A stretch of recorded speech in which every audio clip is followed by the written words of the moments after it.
નમસ્કાર દર્શક મિત્રો, હું વિવેક કલોલા આપનું આપ સર્વેની યુટ્યુબ ચેનલમાં હાર્દિક સ્વાગત કરું છું. મિત્રો, આજના વિડિયો લેક્ચરની અંદર આપણે રોજ બોલાતા જે નાના નાના સેન્ટેન્સીસ અથવા તો જે ફ્રેઝીસ છે એના વિશેની ચર્ચા કરવાના છીએ. મિત્રો, આ રોજ બોલાતા જે નાના નાના ફ્રેઝીસ છે એ જ તમારું ઇંગ્લિશ છે એ સુધારશે, એ જ તમારું ઇંગ્લિશ ઇમ્પ્રુવમેન્ટ કરશે. તો ચાલો જોઈએ. જોજો, અહીં પહેલું જે ફ્રેઝ છે મિત્રો, મતલબ જ નથી. ઘણી વખત આપણે મિત્રો કહેતા હોઈએ ને, માની લો કે બે મિત્રો હોય, બરાબર છે, એના વચ્ચે કંઈક ઝઘડો થઈ ગયો હોય, બરાબર છે, અને ત્રીજો મિત્ર તમને કહે, બરાબર, હાલ આપણે શું થયું છે એનું કંઈક સોલ્યુશન લઈ આવે, તો તમે કહો ને એનો મતલબ જ નથી, એનું મોઢું જોવું હોય કે રસ નથી, મતલબ જ નથી એમ. તો મતલબ જ નથી એને ઇંગ્લિશમાં કહેવાય છે નો વે. નો વે. બીજું છે મિત્રો કે મજાક કરી રહ્યો છો શું, બરાબર છે. ઘણી વખત આપણે બે મિત્રો ચર્ચા કરતા હોય, બરાબર છે, ને કંઈક એવી હેરાન કરી દે એવી વાતચીત કરે તો આપણાથી કહેવાય છે મજાક કરી રહ્યો છો શું, બરાબર છે.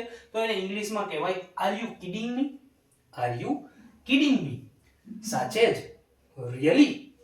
ત્રીજું સેન્ટેન્સ, ચોથું સેન્ટેન્સ છે મિત્રો, શું ખબર શું છે એમાં. માની લો કે કોઈ કુરિયર વાળો તમારી ઘરે આવે છે, બરાબર છે, અને તમને કોઈ પૂછે કે, અથવા તો આપણે એને પૂછીએ કે શું છે એમાં, એ બોક્સમાં શું છે, એ પાર્સલમાં શું છે, તો ઇંગ્લિશમાં એને શું કહેવાય મિત્રો, તો કે God knows what's there. God knows what's there. પાંચમું સેન્ટેન્સ છે મિત્રો, ચાલો કાંઈ નહીં, બરાબર છે, કંઈક મજાક થઈ હોય બે મિત્રો વચ્ચે, બરાબર છે, રહેવા દે, બરાબર છે, કાંઈ વાંધો નહીં, ચાલો કાંઈ નહીં, તો નેવર માઇન્ડ. ઇંગ્લિશમાં એને કેવી રીતે કહેશું, નેવર માઇન્ડ.